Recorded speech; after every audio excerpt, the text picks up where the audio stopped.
What's the biggest red flag during an employment interview? Really, this occurred to me. Interviewer, have you got any inquiries for us? Me, what current problem has this department faced? Ask your job security. 30 people in the lobby, some of you will be lucky enough to be chosen. We're legally not allowed to tell you not to take your breaks, but nobody here does it, so keep that in mind. When I mentioned a company's dismal Glassdoor evaluations, they became so enraged that they ended the interview. Well, I suppose I escaped that danger. It is against our rules for employees to discuss their salaries with each other. My recent interview with what I thought would be a dream job went like this. You know, you're the sixth person we've tried to make this position work for, and we're starting to think it's us. Interviewer gives a non-answer when you ask about salary. You'd be replacing the guy who was killed in the explosion. True story. Not being clear about why the position opened. Are you entrepreneurial? Usually means that the job is solely commission-based. Being an Annie, you get some bizarre ones. It's not HR or a business owner. It's Lisa, the 27-year-old first-time mother, who hasn't done anything in her life. Probably the biggest red flag was when she asked if I'd be interested in inducing lactation to nurse her baby. It's a salaried position with flex time. Basically, you will be working 50 hours a week and only be paid for 40. Don't you dare flex anytime though. Well, the overtime isn't mandatory, but most folks stick around after hours most days. Spoilers, the overtime is mandatory. They explain that you will for some reason not be an employee of the company but an independent contractor that uses their facilities and is paid by them. The office has a break room with games, pool table, etc. That looks like no one has touched it in months. We work hard and play harder. We're a family here. When the entire Glassdoor page is all glowing reviews, and when the same positions get periodically reposted. No set salary. You could make up to avoid commission-based gigs. Dynamic, fast-paced environment. It's a mess. Management is top-heavy and supervisors are spread thin. You're on your own, learn fast. When the salary offer is less than what they advertised. Not having a solid job description. This is the biggest one. We're just creating the position. We're a family here. When they are an hour late and ask questions if I am sexually active, woman face palming. Competitive salary that actually means we will pay you shit. Stating that they don't like to discuss pay during the interview. Bait and switch position. Applying for one job, and the conversation begins with discussing a different job. Ability to perform under pressure. That's a red flag to me at least. 4 rounds of interviews on reasonably complex or time-consuming interview questions. If they make you do this much work for free just for the interview, they're showing you that they have no respect for work-life balance. I find a good question to ask is about traffic, especially of people who aren't the interviewers. Is traffic bad when you come into the office? How about when going home? Often you find out when the average person comes and goes. If it is 8 a.m. to 5 p.m., then you're doing good. If they say, at 6 a.m., the traffic is light, and I go home at 7 p.m. and it's light then too, you know the job is bad. Things have been added to the list of job duties job description between your first and second interview. Also, beware when they want you cross-trained on everyone's job. That's so they can go on vacation and then you'll do 2 jobs for the price of one. In 2017 I interviewed to teach at a small community college. It was a day-long affair and they showed me a video on the history of the school. The video was on VHS. Did I say it was in 2017? Beer fridges, ping pong tables, bring your dog to work days are usually a cover for a really shitty work environment. Most likely recommended or brought in by HR to say they're doing something to improve morale. When they diss previous places you worked in the interview. Companies aren't family. Companies should allow salary discussions. Companies must not make gendered nor racial assumptions.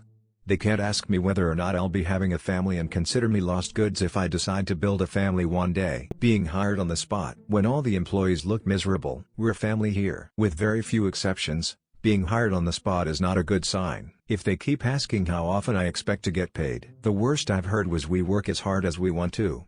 I should have taken them at their word. Walked into a situation where we were owed over $1 million by our vendor. We had around a month to collect before the parent company would shut us down. I had no idea before I started. The project manager and general manager had no idea on how to wrap up these jobs to get paid.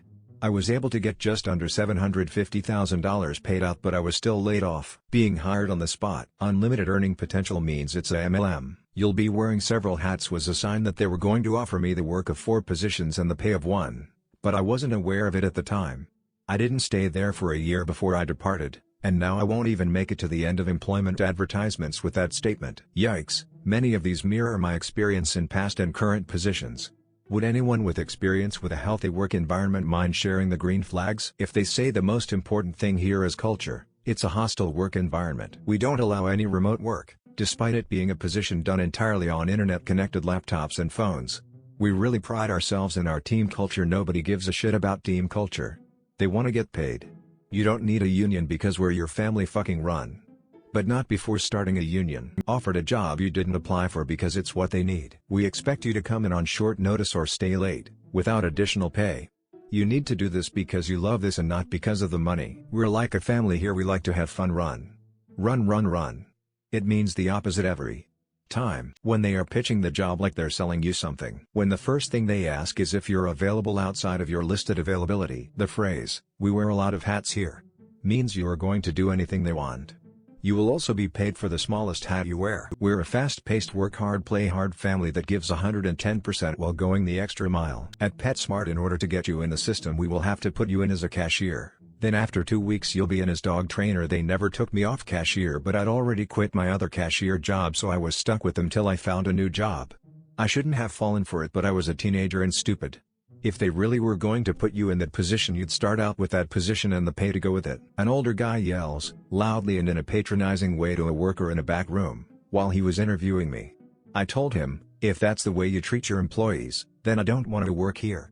Have a nice day." "Why should we hire you?" "WTF, what you mean why you should hire me, bitch? Why should I work for you? Can you start tomorrow?" Triangular flag on post, triangular flag on post, triangular flag on post, triangular flag on post. If they ask when can you start? During the first interview? Probably means the job is shitty and they can't find anyone else to do it. "I know you applied for X but we don't have an opening. How about Y?" I fucking hate this. I applied for X. I did not apply for Y. If I wanted Y, I would have applied for Y. Every time I've ever accepted Y, I ended up in a miserable position and realized why they had such an opening in Y and not X. How negotiable are you on payment? Like bruh, your salary range was already scraping the bottom of the barrel. Everyone except management has been there less than 2 years. Being hired on the spot never turned out good for me in the past. All white room with a desk and black leather couch. When you show up to an interview and it's at someone's house, don't talk about pay. Fuck that, you should absolutely talk about it. "Why did you choose our company?" "Lick my butt. We have a really high turnover, so we're looking for someone who is looking to put down roots and stay a while." People being late for interviews or disorganized, bad-mouthing the person who had the position prior. All I could think was, "Lady, I don't know you or the last guy that worked here and I want no part of this. I won't work for mean people." When they try to hire you on spot during your interview, the hiring manager talks more about themselves than asking about you. Although it is against the law for us to order you to skip breaks, nobody around here does it, so be aware of that. One-way video interviews. Any sort of process that attempts to use an AI tool to assess candidate quality, it's a bunch of pseudo-scientific horseshit, and HR is rife with this nonsense. Was told all our people share their time, their talent, and their treasure with the community. After asking for an explanation, I was told our CEO has identified charities that we all support financially. Everyone also volunteers at least one Saturday every month to work in a community project. Nope. Asking about your sexual orientation or religious beliefs or other similarly personal questions. During the interview they should only be seeking information that's actually relevant to the job at hand and would be an invasion of one's privacy otherwise. We're like family. If you hear this, run. What they mean is you put up with their crap, without getting compensated for it. I used to work for the Chinese Communist Party and I saw them everywhere. So, are you a Democrat or a Republican? First of all, I'm obviously not answering that shit. Second of all, bye. This actually happened to me. I bailed. Everyone wants to work for me. Why should I hire you instead? One of the other idiots out in the lobby. You probably want to hire someone else, they might put up with your bullshit. I won't. I got up and walked out. Have you ever gone to interviews where not one single employee is smiling? There's a big red flag. I've worked in resort and property maintenance for 10 years, and the biggest red flag I've noticed is requiring that you bring your own tools. If they are too cheap to buy the tools needed to repair their own property, they are going to be cheap when it's time to ask for a raise. I had an interviewer ask me if I could do an unpaid trial run of the job for a day and see if it was a good fit for me. They shut down a month later. Lol. Being told that you must stay until the next lead shows up and takes over the production floor, that is if they ever show up. Can you start tomorrow? I don't know why people just quit the job. We treat each other like family at this job. You will have to wear many hats here at the job. Probation is 90 days and we will do an evaluation if you are fit for full-time. In the meantime, your contract, so there is no benefits for you till then. Lots of questions about how you deal with difficult co-workers and managers. If they say something like, "At company we're a family," I leave. I already had a family and I don't need another. Besides, what they mean by family is treat you like shit and expect everything with nothing in return.